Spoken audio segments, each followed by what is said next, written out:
In 1936, Hardy-Cross published a method to analyze water distribution networks. This method remained one of the primary approaches until the use of computer software replaced the hand analysis.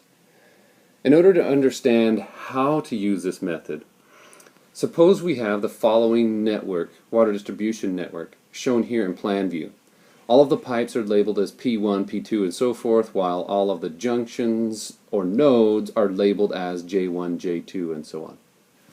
In this water system, the water demands leaving the distribution system at each of the junctions are labeled as QJ1, QJ2, and so forth. This completes our generic system schematic.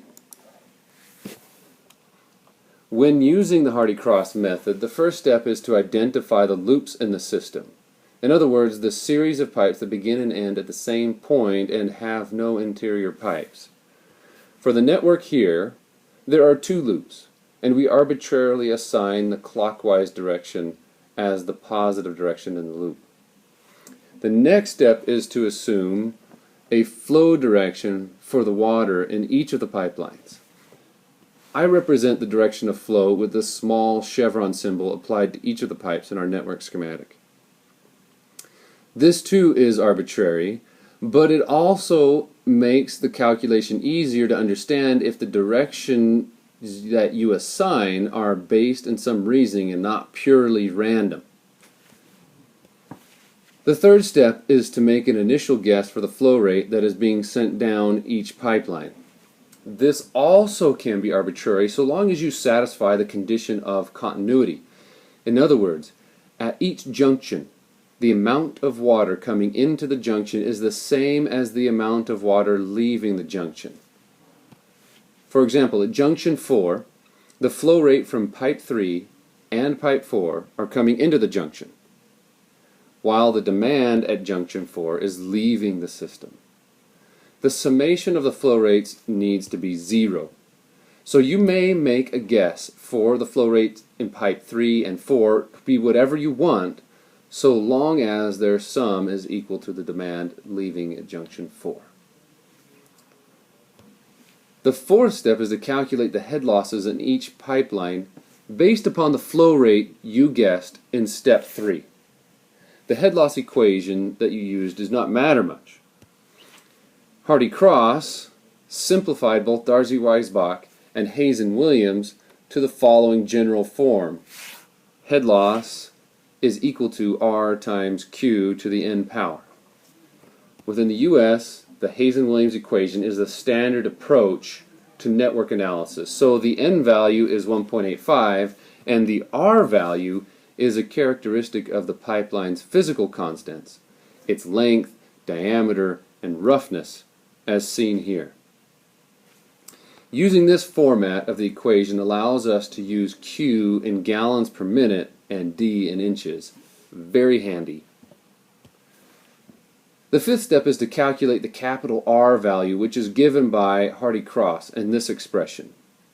With a little algebra, we can use this simplified expression to make it a little easier on our calculator fingers. Just remember that despite the direction you assigned the flow rate earlier, this value must remain positive.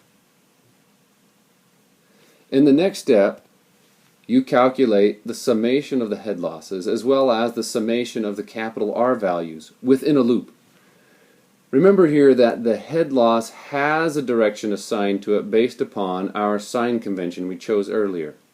Therefore, in a completely balanced loop, the head losses should sum to 0.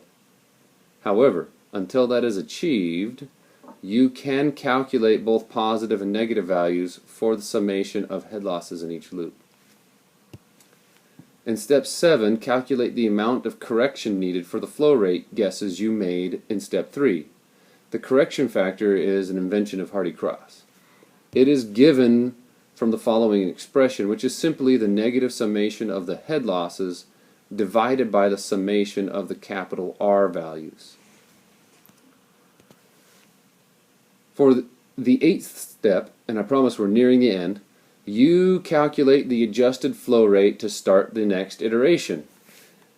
The adjusted flow rate is equal to the flow rate that you guessed in step 3 plus the correction factor calculated for the loop, the result from step 7. Simple, right? The only complication comes when pipes are shared between two loops. Which correction factor do you use? Here's how you do it.